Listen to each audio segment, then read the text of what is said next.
Brad Olson has traveled to the far-flung corners of the Earth, including Antarctica, the mysterious and practically empty continent except for the emperor penguins. It's a desolate land of ice and snow and active underwater volcanoes. Now, when I was down there, Richard, I went to the Palmer base, and the crew chief said, "Oh, take a picture of that picture of the ice, and I'll show you why when we go outside."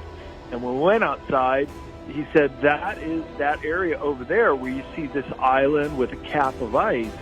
But in the painting, it had just been a big ice shelf. So with the melting ice in this particular region of the Palmer Peninsula, a new island emerged that had not been known until just several years ago. And it had an ice bridge connecting to the larger Anvers Island ice shelf that broke off, and then it happened to be on Pi Day in middle March, and so they gave it the nickname Pi Island. So islands are still being discovered, and some of them trapped under the ice for who knows how long. But the Piri Reis map, does it not show an ice-free Antarctic? Well, it does, and that's quite the riddle of the Piri Reis map. Is how could they have known the outline of this portion of Antarctica, including these islands, which now are under the ice? And what it shows is remarkable. Not only a very exact likeness of South America, the Caribbean, Africa on the other side of the Atlantic, as well as Spain and portions of Europe, but below South America, portions of Antarctica. Not only showing the continent some 3 centuries before it was discovered by whalers in 1821, but islands under the ice that have still yet to be discovered.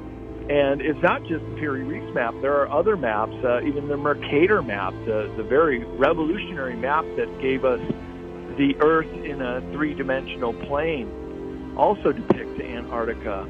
So somehow this knowledge had been passed on.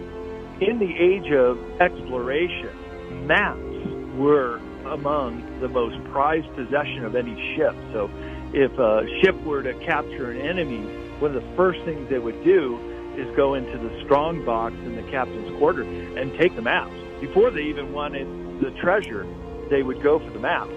And indeed, in the liner notes of the Piri Reis map, it says that it was drawn from other source maps from Christopher Columbus, who was only 2 decades before Piri Reis. And to his dying day, Christopher Columbus never believed he had discovered a new continent.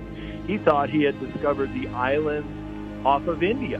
And that's why our Native Americans got the nickname Indians misidentified. But another reference on the Piri Reis map said that some of the source maps came all the way back from the time of the Library of Alexandria in Egypt, using different source maps over a long period of time and collecting this information in the Piri Reis map to show Antarctica, that there may have been a time when Antarctica was free of ice, and such a long time ago, perhaps even before the last ice age when it was originally mapped out.